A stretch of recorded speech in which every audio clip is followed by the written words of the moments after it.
యేసు రక్షించును, యేసు స్వస్థపరచును. Hosanna hosanna వాగ్దాన సందేశ కూడిక నిర్వహించు తేదీ ప్రతి నెల 1వ తేదీ సాయంత్రం 7 గంటలకు. నిర్వహించు స్థలం hosanna Mandir, Nagarajapuram, వాటంబేడు road, Sullurpeta. వాక్యోపదేశకులు pastor George గారు, హోసన్నా మందిర్, సూళ్లూరుపేట.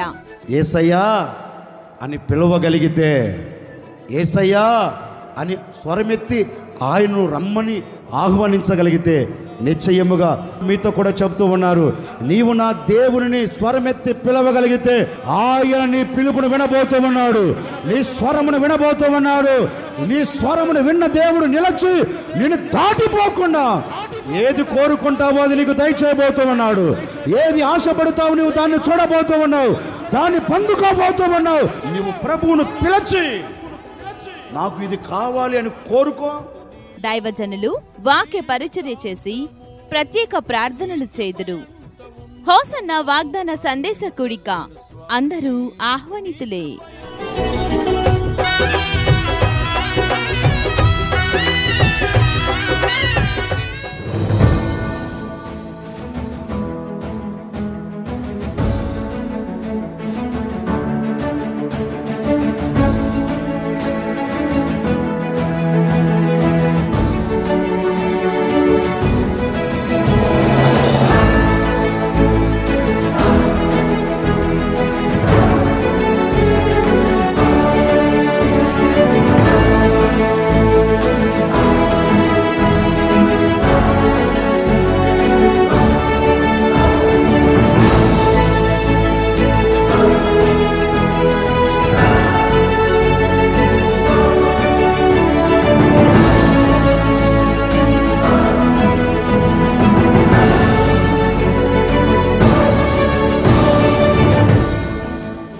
నామములో మీ అందరికీ నా హృదయపూర్వకమైన వందనాలు. దేవుడి దినమంతా మీకు తోడై ఉండి మిమ్మల్ని ఆశీర్వదించి దీవించి కాపాడునుగాక. పరిశుద్ధ గ్రంథములో నుండి సమూయేలు మొదటి గ్రంథం 10వ అధ్యాయం 19వ వాక్యమును నేను చదువుతూ ఉన్నాను. మీ పరిశుద్ధ గ్రంథమైన బైబిల్ తెరచి చూడండి. కాబట్టి ఇప్పుడు మీ గోత్రముల చొప్పునను మీ కుటుంబంలో చొప్పునను మీరు యెహోవా సన్నిధి హాజరు కావలెను. దైవజనుడు ఇశ్రాయేలుతో ఒక శ్రేష్టమైన మాట చెప్తున్నారండి. మీరు కుటుంబాలు సైతం మీరు దేవుని సన్నిధిలో హాజరు కావాలి, లేక మీరు దేవుని సన్నిధిలో దేవునికి కనపడాలి. మీరు తప్పకుండా కుటుంబాల సహితం దేవుని సన్నిధిలోనికి వచ్చి దేవుని సన్నిధిలో మీరు అడిగినది పొందుకోవాలి అంటే, మీరు అడిగినది నెరవేర్చబడాలి అంటే కుటుంబాల సహితం మీరు దేవుని యొద్దకు రావాలి అని దైవ సేవకుడు వారితో చెప్పినట్లుగా పరిశుద్ధ గ్రంథంలో రాయబడింది. దైవజనుడు ఈ మాట చెప్పవలసిన అవసరం ఏంటి అంటే, అంతకుముందు వారు ఆశించారు, వారు కావాలి అని కోరుకున్నారు, వారు ఇది జరిగితే బాగుండు అని ఆశించారు. దాని తరువాత వారు ఆశించిన తరువాత, వారు కోరుకున్న తరువాత, వారు మనసులో ఉన్నది చెప్పిన తరువాత ఈ దైవ సేవకుడు ఒకటే మాట అంటున్నారు, మీ మనసులో కోరిక, మీరు ఆశించినది నెరవేర్చబడాలి అంటే, మీరు ఆశించినది దాన్ని చూడాలి అంటే కుటుంబాల సహితం మీరు ఎక్కడికి రావాలి? దేవుని సన్నిధిలోనికి రావాలి. మీరు దేవుని సన్నిధిలోనికి వస్తే ఆయన మీరు కోరుకున్నది నెరవేర్చబోతూ ఉన్నాడు. ఆయన మీరు ఆశించినది అక్షరాలుగా నెరవేర్చబోతూ ఉన్నారు. కనుక కుటుంబాలుగా దేవుని సన్నిధిలోనికి రండి, ఆయన మీ కార్యము జరిగించబోతూ ఉన్నారు అని ఈ దైవ సేవకుడు ఆ ప్రజలతో చెప్పినట్లుగా పరిశుద్ధ గ్రంథం చెప్తుంది. నిజమే, మన మనసులో ఉన్న కోరిక, మనము ఆశించిన ప్రతి ఆశ నెరవేర్చబడాలి అంటే మనము తిన్నగా దేవుని సన్నిధిలోనికి రావాలి. ఈ రోజున మనం అనుకున్న ఆశే కావచ్చు, మనం అనుకున్న కోరికే కావచ్చు, ఇది జరిగితే బాగుండు అని తలంచుచున్నావు, ఇది చూస్తే బాగుండు అని మనసులో ఆశపడుతూ ఉన్నావు, చూడాలి అనుకున్నది చూడలేకపోతూ ఉన్నావు, ఆశించినది నెరవేర్చబడక ఆశలన్నీ ఆవిరైపోతున్న సందర్భాలలో వాటిని చూచి కంటతడి పెడుతున్నావు. కానీ ఏ ఒక్కరోజైనా నేను నా దేవుని సన్నిధిలోనికి వెళ్ళి నా దేవుని పాదాలు పట్టుకొని నేను నా దేవుణ్ణి మొరపెడితే నా దేవుడు తప్పక నా ఆశ నెరవేరుస్తారు అని ఏ రోజైనా ఆలోచించావా? జరగకపోగా దేవుని మీద నిందలు మోపుతూ ఉన్నావు, జరగకపోగా దేవుణ్ణి దూషిస్తూ ఉన్నావు, జరగకపోగా నోటికి ఏది వస్తే అది మాట్లాడుతూ ఉన్నావు. వీటన్నిటికీ కారణం ఏంటి అంటే నీవు దేవుని సన్నిధిలోనికి రాక, నీవు దేవుని సన్నిధిలో హాజరు కాకపోయినందువలన నువ్వు అనుకున్నవి అనుకున్నట్లే ఉన్నాయి, ఏది నువ్వు చూడలేకపోతూ వస్తూ ఉన్నావు. అందుకే ఈ ఉదయకాల సమయంలో ఓ సేవకుడిగా నేను కూడా మీతో చెప్పాలి అనుకున్న నా దేవుని మాట ఏంటంటే, ఇప్పటి వరకు ఈ క్షణం వరకు నువ్వు అనుకున్నది ఏదైనా, నువ్వు ఆశించినది ఏదైనా ఒకవేళ జరగకపోయి ఉన్నదేమో, నెరవేర్చబడకపోయినదేమో, ఈ ఉదయకాల సమయంలో ఒక నిర్ణయము తీసుకో. నీవు దేవుని సన్నిధిలోనికి రాగలిగితే, నీవు దేవుని సన్నిధిలో అడుగు పెట్టగలిగితే, నువ్వు దేవుని పాదాలు పట్టుకొని ఆయన సన్నిధికి నువ్వు రాగలిగితే నిశ్చయముగా నీ కోరికను ఆయన నెరవేర్చబోతూ ఉన్నాడు, నీ ఆశను ఆయన తృప్తిపరచబోతూ ఉన్నారు. అందుకే ఇశ్రాయేలుతో సమూయేలు అంటారు, మీరు ఆశించినట్లుగా జరగాలి అంటే, మీరు కోరుకున్నది నెరవేర్చబడాలి అంటే మీ కుటుంబాల సహితం మీరు దేవుని సన్నిధిలోనికి వచ్చి మీరు దేవుని సన్నిధిలో కనపడితే నీ మనస్సులో ఉన్న ప్రతి కోరికను ఆయన ఏం చేయబోతున్నాడంటే నెరవేర్చబోతూ ఉన్నారు అని వారితో చెప్పాడు. ఈ ఉదయకాల సమయంలో నేను కూడా మీతో చెప్తూ ఉన్నానండి, ఇంతకాలం దేవునికి దూరం అయిపోయావేమో, ఏ పరిస్థితులను బట్టి నీవు దేవునికి దూరం అయ్యావో, ఏ పరిస్థితులను బట్టి దేవుని సన్నిధిలో అడుగు పెట్టలేక వెనకంజ వేస్తూ వస్తున్నావేమో, ఏ పరిస్థితులను బట్టి దేవుని సన్నిధిలో చేరి మనసు విప్పి మనసారా నీవు నీ కుటుంబం మనసారా ప్రభుని ఆరాధించవలసిన మీరు ఆరాధించకుండా ఒకవేళ దేవునికి దూరమైపోతూ వచ్చారేమో నాకు తెలియదండి. మనసును మార్చుకొని ఒక నిర్ణయము తీసుకొని ఈ దినము నుండి నీ కార్యాలు సఫలపరచబడాలి అంటే, నీ మనసులో ఉన్న ఆశలు నెరవేర్చబడాలి అంటే, నీ మనసులో వస్తున్న ఆలోచన సఫలము కావాలి అంటే నీవు దేవుని సన్నిధిలోనికి రాగలిగితే, నీవు దేవుని సన్నిధిలో హాజరు కాగలిగితే ఆయన సన్నిధిలో ఉన్న ప్రతి ఆశీర్వాదాన్ని, ఆయన యొద్ద దాచబడిన ప్రతి దీవెన, ప్రతి ఈవి నీవు సమృద్ధిగా అనుభవించబోతూ ఉన్నావు. నీవు సమృద్ధిని చేతపట్టుకొని తిరిగి వెళ్ళబోతూ ఉన్నావు. ఆయన సన్నిధిలోనికి వచ్చిన ఏ ఒక్కరిని ఒట్టి చేతులతో ఆయన పంపడండి. ఆయన సన్నిధిలోనికి వచ్చిన ఏ ఒక్కరి ఆశ నెరవేర్చబడకుండా తీసుకొని వెళ్ళడు. నువ్వు రాగలిగితే, నువ్వు అడుగు పెట్టగలిగితే, అడుగు పెట్టిన తర్వాత నువ్వు అద్భుతం చూచేటట్లుగా ఆయన మహిమ కలిగిన కార్యమును జరిగిస్తారు. అందుకని నీవు ఏం చేయాలి అంటే దేవుని సన్నిధిలో హాజరు కావాలి. పరిశుద్ధ గ్రంథంలో చక్కని మాట రాయబడిందండి. కష్టం కలిగింది, బాధ కలిగింది, నా అనుకున్న వారే ఎవరు అర్థం చేసుకోలేదు ఆవిడని. అందరూ విడిచిపెట్టారు. కట్టుకున్న భర్తే చేతులు ముడుచుకొని ఒక ప్రక్క కూర్చున్నాడు. ఏమి చెయ్యలేని నిస్సహాయ స్థితిలో పడిపోయాడు.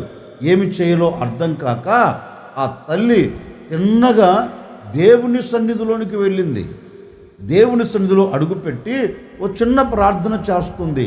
నాకు కలిగిన వేదన నీకు తెలుసు కదా, నేను పడుతున్న బాధ నీకు తెలుసు కదా, నేను అనుభవిస్తున్న శ్రమ నీకు తెలుసు కదా, నాకు కలుగుతున్న ఈ శ్రమల మధ్యలో నుండి, నాకు కలుగుతున్న ఈ బాధల మధ్యలో నుండి అయ్యా ఒక్కసారి నన్ను తప్పించవా, నేను తప్పించబడినట్లుగా ఒక్కసారి నన్ను జ్ఞాపకం చేసుకో అని ఆ తల్లిగారు దేవుని సన్నిధిలోనికి వచ్చి దేవుని పాదాలు పట్టుకొని మనసు విప్పి మనోదుఖము గలదై దేవుని పాదాలు పట్టుకొని మొరపెడితే ఆకాశం మొదటిది ఒకటి అంటున్నాడు, మా నీ బాధను నేను చూచాను, నీవు నా సన్నిధిలో హాజరయ్యి నీవు నా సన్నిధికి వచ్చి నీ బాధను వ్యక్తపరిచావు గనుక, నీ బాధను నాకు తెలియచేసావు గనుక ఒకటే చెప్తున్నాను, ఇక మీదట నీ కంట కన్నీరు రానివ్వను, నీ మనసులో వేదన ఉండనివ్వను. ఏ బాధల మధ్య నీవు నడిపించబడకుండా నీ బాధలకు నేను ముగింపును కలగ చేయబోతూ ఉన్నాను. నా సన్నిధికి నువ్వు వచ్చావు గనుక, నా సన్నిధిలో నీవు అడుగు పెట్టావు గనుక ఇక్కడికి దుఃఖముతో వచ్చావా, ఇక్కడికి బాధతో వచ్చావా, ఇక్కడికి కన్నీళ్ళతో వచ్చావు కదా, ఇక్కడ నుండి నువ్వు తిరిగి వెళ్ళేటప్పుడు ఎలా వెళ్ళబోతున్నావంటే సంతోషాన్ని చేతబట్టుకొని తిరిగి వెళ్ళబోతూ ఉన్నావు. ఎందుకంటే నీవు నా సన్నిధిలోనికి వచ్చి చేసిన ఈ మనవి నేను విన్నాను, నేను అంగీకరించాను.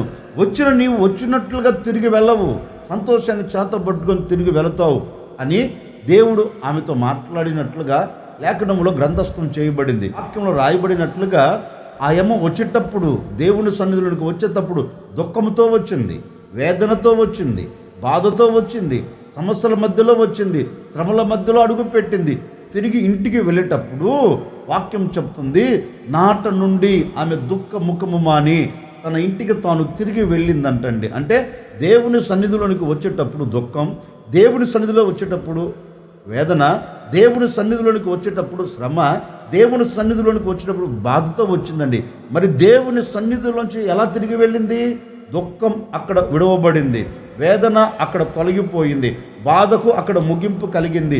ఇప్పుడు సంతోషాన్ని చేతబట్టుకొని దేవుని సన్నిధిలోంచి తిరిగి ఇంటికి వెళుతుందండి. నిజమే, ఆ యమ్మ దేవుని సన్నిధిలో హాజరైంది కనుక, దేవుని సన్నిధిలోనికి ఆ యమ్మ వచ్చింది కనుక ఆ యమ్మ దుఃఖమునకు ముగింపు కలిగింది, వేదనకు ముగింపు కలిగింది, సంతోషాన్ని చేతబట్టుకొని తిరిగి వెళ్ళింది.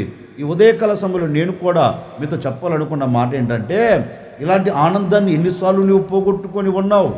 దేవుని సన్నిధికి దూరం అయిపోయి, దేవుని మందిరానికి నీవు దూరం అయిపోయి, దేవుని సన్నిధిలో ఉండవలసిన నీవు దేవుని సన్నిధిలో ఉండక లోకముతో కలిసిపోయి, లోకముతో మిళితమైపోయి, దేవుని సన్నిధిలో ఉన్న ఆ సంతోషాన్ని అనుభవించలేక ఎంత దూరం అయిపోయి కన్నీరు కారుస్తున్నావో నా సహోదరి సహోదరుడా, ఈ మాటలు వింటున్న ప్రజలారా, ఈ దినం నుండి ఒక నిర్ణయం తీసుకొని నీవు దేవుని సన్నిధిలోనికి రాగలిగితే, నీ కష్టంలోనైనా, నీ బాధలోనైనా, నీ శ్రమల మధ్యలోనైనా, నీ వేదనల మధ్యలోనైనా నీవు దేవుని సన్నిధిలో హాజరు కాగలిగితే, నీ శ్రమలను నా దేవుడు కొట్టివేయబోతూ ఉన్నాడు, నీ వేదనకు ముగింపును కలగ చేయబోతూ ఉన్నాడు, నీ దుఃఖానికి ముగింపును కలగ చేయబోతూ ఉన్నాడు. దేవుని సన్నిధిలోనికి వచ్చిన నీవు సంతోషాన్ని చేతపట్టుకొని తిరిగి వెళ్ళబోతూ ఉన్నావు, ఆనందాన్ని చేతపట్టుకొని తిరిగి వెళ్ళబోతూ ఉన్నావు. కనుక ఈరోజు మనసు విప్పి ఒక నిర్ణయం తీసుకో, నేను ఏ ఒక్కరోజు కూడా నేను నా దేవుని సన్నిధిని విడిచిపెట్టను, ఏ ఒక్కరోజు కూడా నా దేవుని సన్నిధికి నేను దూరం కాను, నా దేవుని సన్నిధిలో నేను హాజరవుతాను, నా దేవుని మందిరాన్ని నేను విడిచిపెట్టను అని నీవు నిర్ణయము తీసుకోగలిగితేనండి, నిశ్చయముగా ఏ వేదనల మధ్యలో అక్కడ అడుగుపెట్టినా నువ్వు అద్భుతం చూడబోతూ ఉన్నావండి. సేవకుడిగా చెప్తున్నాను, జాగ్రత్తగా వినండి. ఇప్పటి వరకు దేవుని మందిరానికి దూరం అయిపోయావా? ఈ రోజు నుంచి దేవుని మందిరంలో అడుగుపెట్టి చూడు, అద్భుతం అనుభవించబోతూ ఉన్నావు. అడుగుపెట్టి చూడు, నీ వేదనకు ముగింపు కలగబోతుంది. అడుగుపెట్టి చూడు, నీ దుఃఖం, నీ మనోదుఃఖానికి ముగింపును కలగ చేయబోతూ ఉన్నాడు. అడుగుపెట్టి చూడు, ఆశీర్వాదం చేతబట్టుకోబోతూ ఉన్నావు. అడుగుపెట్టి చూడు, అద్భుతం చూడటమే కాదు, నోటి నిండా ఆనందాన్ని చేతబట్టుకొని నీవు తిరిగి వెళ్ళబోతూ ఉన్నావు. గనుక నువ్వు దేవుని సన్నిధిలో హాజరు కాగలిగితే, దేవుని మందిరానికి, దేవుని సన్నిధిలోనికి నువ్వు రాగలిగితే, నిశ్చయముగా నా దేవుడు నీ మనసులో తలంచిన ప్రతి ఆలోచనను నెరవేర్చబోతూ ఉన్నాడు. నీకు క్షేమకరమైన ఒక దీవెనను నా దేవుడు కలగ చేయబోతూ ఉన్నాడు. నువ్వు దేవుని సన్నిధిలోనికి రాగలిగితే, దేవుని సన్నిధిలో అడుగుపెట్టిన నీ జీవితంలో నా దేవుడు ఒక అద్భుతమైన కార్యం జరిగించబోతూ ఉన్నాడు. అందుకే సమూయేలు అంటారు, కుటుంబాల సహితం మీ కుటుంబాలన్నీ యెహోవా సన్నిధిన హాజరు కావాలి. అంటే ఆయన సన్నిధిలో హాజరవుతే, ఆయన సన్నిధికి వస్తే ఎలాంటి కార్యం చేస్తాడో సమూయేలుకు తెలుసు కనుక వారిని అందరినీ దేవుని సన్నిధిలోకి రమ్మంటున్నారు. అందుకే లేఖనములో చదివితే దావీదుని గురించి కూడా రాయబడిందండి, జనులు యెహోవా మందిరమునకు వెళుదము అని దావీదుతో చెబితే, దావీదట సంతోషించి సంబరపడి దేవుని మందిరంలోనికి వెళ్ళాడంటండి. దేవుని మందిరంలో అడుగు పెట్టాడంట. దావీదుకు తెలుసు, అంటే దేవుని సన్నిధిలో ఏమి దొరుకుతుందో, దేవుని సన్నిధి ఏమి ఇవ్వగలుగుతుందో, దేవుని సన్నిధి మనలో నుండి ఏమి తీసుకోగలుగుతుందో దావీదుకు తెలుసు. దేవుని సన్నిధి ఏం తీసుకుంటుంది? మన బాధను తీసుకుంటుంది, మన కన్నీరును తీసుకుంటుంది, మన వేదనను తీసుకుంటుంది, మన దుఃఖాన్ని తీసుకుంటుంది, మన సమస్యను తీసుకుంటుంది. మరి దేవుని సన్నిధి మనకి ఏమి ఇవ్వగలుగుతుంది? ఆనందాన్ని ఇవ్వగలుగుతుంది, సంతోషాన్ని ఇవ్వగలుగుతుంది, ఆరోగ్యం ఇవ్వగలుగుతుంది, క్షేమం ఇవ్వగలుగుతుంది, ఆశీర్వాదాలన్నీ ఆయన సన్నిధిలో నుండి మనకు ఇవ్వగలుగుతుంది. అందుకే దావీదుకు తెలుసు, రాజ్య పరిపాలన పక్కన పెట్టి తిన్నగా దేవుని సన్నిధిలోనికి వెళ్ళి దేవుణ్ణి మనసారా స్తుతిస్తున్నాడండి. అందుకే ఓ సేవకుడిగా చెప్తున్నాను, ఎప్పటికే కానీ ఎన్నటికీ కానీ ఏ పరిస్థితులు విభిన్నంగా మలచబడినా, ఎలాంటి పరిస్థితులు నీకు ఎదురైనా దేవుని మందిరాన్ని విడిచిపెట్టకుండా, దేవుని సన్నిధిని విడిచిపెట్టకుండా నీవు దేవుని సన్నిధిలో అడుగు పెట్టగలిగితే అద్భుతం నువ్వు చూడబోతూ ఉన్నావు. ఆశ్చర్యమైన కార్యం నీ పట్ల నా ప్రభు జరిగించును గాక. సమూయేలు అంటారు, యెహోవా సన్నిధిన మీరు కుటుంబాలుగా హాజరు కావాలి అన్నాడు. మరి యెహోవా సన్నిధిలోనికి కుటుంబాలుగా హాజరైతే, కుటుంబాలుగా దేవుని సన్నిధిలోనికి వస్తే ఏ కార్యం మనం చూడగలుగుతాం? ఒకసారి యూదా రాజు అయిన యెహోషాపాతు శత్రువులు వచ్చారు అన్న సంగతిని విని శత్రువుల ఎదుట నిలబడలేక భయపడుతున్నాడు. ఆ శత్రువులు వచ్చి ఉన్నారన్న సంగతి విని బాగా భయపడిపోయాడండి. భయాన్ని చేత పట్టుకొని ఏం చేయాలో అర్థం కాక ఆలోచించాడు. మన శక్తి మీద మనం వెళితే, మన బలము మీద మనం వెళితే మనం జయాన్ని చూడలేం, మనం అపజయాన్ని చూడగలుగుతాం. కనుక మన శక్తి మీద మనము ఆధారపడేదానికంటే, మన బలము మీద మనము ఆధారపడేదానికంటే మనల్ని సృష్టించిన సృష్టికర్త మీద మనం ఆధారపడుదాం అని ఒక నిర్ణయాన్ని తీసుకొని యూదా ప్రజలందరికీ ఒక వర్తమానాన్ని పంపాడు. చూడండి, శత్రువులు మనం ముంగిట దిగి ఉన్నారు. ఈ శత్రువుల మీద మనం జయము చూడాలి అంటే, ఈ శత్రువుల మీద మనం జయించాలి అంటే మనకు వేరే మార్గము లేదు. ఇక మార్గాలన్నీ ముయ్యబడిపోయాయి. మార్గాలన్నీ ముయ్యబడిపోయినందువలన మార్గం ఏ వైపున కూడా మనకు కనపడటం లేదు జయించగలుగుతామని. కనుక ఇప్పుడు మనం చేయవలసినది ఒక్కటే, మీరు కుటుంబాలుగా, యూదారాజు అయిన యెహోషాపాతు చక్కని మాట చెప్తున్నారండి. మీరు కుటుంబాలుగా యెహోవా యొద్దకు రండి, దేవుని సన్నిధిలోనికి రండి. నేను కూడా నా కుటుంబంతో నేను కూడా బయలుదేరి వస్తాను అని రాజు దేశమంతటా చాటింపు చేశారు. ఇప్పుడు దేశంలో ప్రతి ఒక్కరూ ఎక్కడికి వచ్చారు అంటే యెహోవా సన్నిధిని వారు కూడుకొని ఓ చిన్న ప్రార్థన చేస్తున్నారండి. ఎక్కడా? దేవుని సన్నిధికి వచ్చారు. ఎందుకు? శత్రువుల మీద జయము పొందాలి అంటే దేవుని సన్నిధిలోనికి రావాల్సిందే. దేవుని సన్నిధిలోనికి రాకుండా ఏ వ్యక్తి జయము పొందలేడు. దేవుని సన్నిధిలో అడుగు పెట్టకుండా ఏ వ్యక్తి విజయాన్ని చూడలేడు. అందుకని యెహోషాపాతు దాన్ని తలంచి ఒకటే అంటున్నారు, మనమందరము దేవుని సన్నిధిలోనికి వెళదాం, మనమందరము మనసును నిలుపుకుందాం, మనమందరము ఉపవాసం ఉండి ప్రార్థన చేద్దాం. నిశ్చయముగా మనం దేవుని సన్నిధిలోనికి వెళితే ఒక అద్భుతాన్ని చూడగలుగుతాం. మనం దేవుని సన్నిధిలోనికి వెళితే ఒక గొప్ప సహాయం మనకు కలుగుతుంది అని దేశంలో ప్రజలందరూ కుటుంబాలుగా దేవుని సన్నిధిలోనికి వచ్చాయండి. ఇప్పుడు దేవుని సన్నిధిలోనికి వచ్చి ఓ చిన్న ప్రార్థన చేస్తున్నారు. అయ్యా, ఈ శత్రువుల మీద జయము పొందాలంటే నీవు మాకు సహాయము చేయాలి. చూడండి, దేవుని సన్నిధిలోనికి వచ్చి వారు దేని కొరకు మొరపెడుతున్నారంటే దేవుని సహాయం కొరకు, దేవుని సహాయం మీద ఆధారపడుతున్నారు.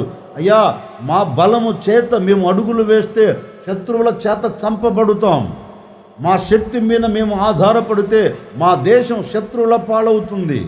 కనుక మా శక్తి మీద కాదు, మా బలం మీద కాదు, నీ మీద మేము ఆధారపడుతూ ఉన్నాం, నీవు మాకు సహాయము చేయి అని దేవుణ్ణి అడిగితే లేఖనం అంటుందండి, యూదా ప్రజలందరికట దేవుడు సహాయం చేయటం ప్రారంభించాడంటండి. ఎందుకని దేవుడు వారికి సహాయం చేయటం ప్రారంభించాడంటే వాక్యం అంటుంది, కుటుంబాలుగా యెహోవా సన్నిధి నిలిచి. ఇప్పుడు ఆ మాట నేను చదువుతాను, వినండి. దినవృత్తాంతాల 2వ గ్రంథం 20వ అధ్యాయం 13వ వాక్యాన్ని నేను చదువుతా ఉన్నాను. ఈ పరిశుద్ధ గ్రంథమైన బైబిల్ తెరిచి చూడండి.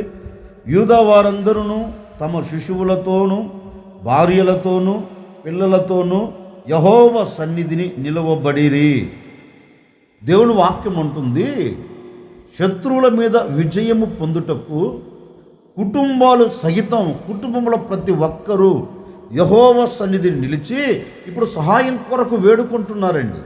నీవే మా దిక్కు, నీవు తప్ప మాకు వేరొక ఆధారము లేదు, ఈ సమయంలో ఈ శత్రువుల మీద నీవే మాకు జయమిస్తావు అని దేవునిని బ్రతిమలాడుతూ ఉంటే, వీరు దేవుని సన్నిధిలోనికి వచ్చారు గనక ఇప్పుడు దేవుడు వీరికి సహాయం చేస్తున్నారు. దేవుని పాదాలు పట్టుకున్నారు గనక శత్రువుల మీద వీరికి జయాన్ని కలగ చేశారండి. అదే విధముగా యూదా ప్రజలందరూ దేవుని సన్నిధిలోనికి చేరి దేవుని సహాయము కోరుకున్నారు కనుక దేవుని సన్నిధిలో అడుగు పెట్టినందువలన దేవుడు వారికి సహాయం చేసినట్లుగా లేఖనములో రాయబడిందండి. నిజమే, నీ కుటుంబ పరిస్థితులు ఏవైనా కావచ్చండి. ఒకవేళ నీ కుటుంబానికి ఏ శత్రువు చుట్టుముట్టి ఉన్నారో నాకు తెలియదు. నీ కుటుంబాన్ని పతనము చేయాలని, నీ కుటుంబాన్ని నాశనము చేయాలని, నీ వ్యక్తిగత జీవితాన్ని పాడు చేయాలని, నీ పిల్లల జీవితాన్ని పాడు చేయాలని ఒకవేళ శత్రువు చుట్టుముట్టి నలుగురిలో అవమానపరచాలని ఒకవేళ కంకణము కట్టుకొని ఉన్నాడేమో నాకు తెలియదండి. ఏ శత్రువైనా కావచ్చండి. శత్రువులాగా సమస్యలు నిలబడి, శత్రువులాగా పరిస్థితులు మారిపోయి ఒకవేళ అలాగే నలపబడుతున్నావేమో ఇంతకాలం. ఒక సేవకుడిగా చెబుతున్నాను, ఈరోజు నీవు దేవుని సన్నిధిలోనికి రాగలిగితే, దేవుని సన్నిధిలో అడుగు పెట్టగలిగితే, దేవుని పాదాలు పట్టుకొని దేవుని సహాయం కొరకు వేడుకోగలిగితే, దేవుని సన్నిధిలోనికి వచ్చి దేవుని సహాయం అడిగి చూడు, నిశ్చయముగా నీకు సహాయము చేయుటకు నా ప్రభు తన మహిమ కలిగిన బాహువును చాపబోతూ ఉన్నాడు. ఏ శత్రువు నీ ముంగిట నిలబడకుండా జయము నీకు కలగ చేయబోతూ ఉన్నారు. నిశ్చయముగా శత్రువుల మీద నీవు జయము చూచున్నట్లుగా నా ప్రభు నీకు సహాయము చేయబోతూ ఉన్నారు. అందుకే కీర్తనాకారుడు కూడా ఒక శ్రేష్టమైన మాట చెప్తారండి, నా దేవుని సహాయము వలన నేను ప్రాకారములు దాటుతాను, నా దేవుని సహాయము వలన నేను సైన్యమును జయింతును. అంటే దేవుని సహాయం లేకుండా నువ్వు ఏమి దాటలేవు, దేవుని సహాయం లేకుండా ఏది జయించలేవు. కనుక దేవుని సన్నిధిలోనికి రా. నీ కుటుంబ విషయంలో దేవుని సన్నిధిలో అడుగుపెట్టు, నీకు కలిగిన బాధ విషయంలో దేవుని సన్నిధిలో అడుగుపెట్టు, మారని భర్త విషయంలో దేవుని సన్నిధిలో అడుగుపెట్టు, మారని భార్య విషయంలో, మార్పు చెందని పిల్లల విషయంలో మార్పు చెందినట్లుగా నీవు దేవుని సన్నిధిలో అడుగుపెట్టి ప్రార్థన చేసి చూడు. దేవుని సన్నిధిలోనికి వచ్చి దేవుని మందిరానికి వచ్చి నీవు మొరపెట్టి చూడు. నిశ్చయముగా నీకు సహాయము చేయుటకు ఆయనే దిగి వస్తాడు. ఆయన దిగి వచ్చి ఆశ్చర్యకరమైన సహాయం నీకు చేస్తాడండి. అద్భుతకరమైన సహాయం నీకు చేస్తాడండి. ఏ మానవుడు నీకు సహాయం చేయకపోవచ్చు. సహాయం కొరకు కరములు చాచావేమో, సహాయం కొరకు అడుగులు వేస్తూ అలసిపోయావేమో, సహాయం కొరకు ఈ వ్యక్తి చేస్తాడు, ఆ వ్యక్తి చేస్తాడు, ఇక్కడికి వెళితే నాకు సహాయం దొరుకుతుందని ఎక్కడికి వెళ్ళినా నీకు సహాయము దొరకక నిస్సహాయస్థితిలో పడిపోయి ఉన్నావేమో నాకు తెలియదండి. ఈ ఉదయకాల సమయంలో మనసారా నీవు మనసు విప్పి మనసారా కోరుకొని, అయ్యా నేను నీ సన్నిధిలోనికి వస్తాను, నీ మందిరంలో అడుగు పెడతాను, నీవు నాకు సహాయం చేయి అని వేడుకోగలిగితేనండి. వేడుకున్న నీవు మందిరంలో అడుగు పెట్టగలిగితే, అడుగు పెట్టిన నీవు దేవుని సహాయం కోసం ఎదురు చూడగలిగితే, నిశ్చయముగా ఈ దినము నుండే నా దేవుడు సహాయం చేయబోతూ ఉన్నాడు. ఈ దినము నుండే నీ శత్రువులు అణచివేయబోతూ ఉన్నాడు. ఈ దినము నుండే నీ శత్రువులను అణచివేసి నీకు విజయమునిచ్చి అద్భుతకరమైన సహాయం నీకు అందించబోతూ ఉన్నారు. ఇక మీదట ఆయన నీకు సహాయము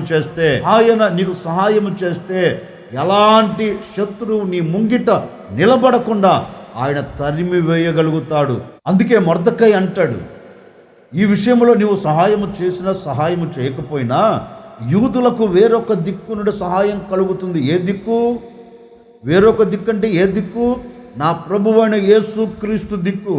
యేసుక్రీస్తు వైపు ఎవరైతే చూస్తారో, యేసుక్రీస్తు సన్నిధిలోనికి వచ్చి ఎవరైతే ఆయన వైపు కర్రములు చాచుతారో, మనసును నిలుపుతారో, కన్నులెత్తి చూడగలుగుతారో, నా దేవుడు ఏ వ్యక్తిని విడిచిపెట్టడు. ఆయన సన్నిధిలోనికి వచ్చిన ఏ వ్యక్తికి దూరం కాడు. ఆయన సన్నిధిలోనికి వచ్చిన ఏ వ్యక్తి కన్నీళ్లతో తిరిగి వెళ్ళడు. ఆయన సన్నిధిలోనికి వచ్చిన ప్రతి ఒక్కరికి నా ప్రభు సహాయం చేయబోతూ ఉన్నాడు. సహాయం చేయబోతున్నాడు. ఒక సేవకుడిగా మనసారా కోరుకుంటున్నానండి, ఈ దినము నుండి నా ప్రభు నీకు సహాయం చేయబోతూ ఉన్నాడు. ఏ శత్రువు నీ ముంగిటి నిలబడకుండా సహాయం చేయబోతూ ఉన్నారు.